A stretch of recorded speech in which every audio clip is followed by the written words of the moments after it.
പടച്ചവനെ 4 വിഭാഗം ആളുകളുണ്ടല്ലോ. കലിമത്ത് തൗഹീദ് ലാ ഇലാഹ ഇല്ലല്ലാഹ്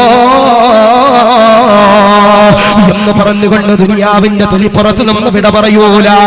അത് എത്ര വലിയ ഹാജിയാരാകട്ടെ, എത്ര വലിയ ഉംറ ചെയ്തവരാകട്ടെ, എത്ര വലിയ പള്ളിയിലെ ഉസ്താദാകട്ടെ, എത്ര വലിയ മതപ്രഭാഷണം നടത്തുന്ന ഉസ്താദുമാരാകട്ടെ, ഈ പറയുന്ന 4 വിഭാഗമുണ്ടല്ലോ. മരിക്കുമ്പോ ഈമാനോടെ മരിക്കൂല, ഈമാനോടെ മരിക്കൂല.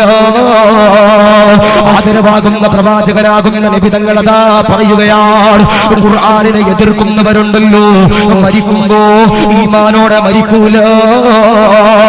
മാതാപിതാക്കളുടെ പൊരുത്തമില്ലാതെ മരിക്കുന്നവരുണ്ടല്ലോ, അവരതോ ഈമാനോടെ മരിക്കൂല.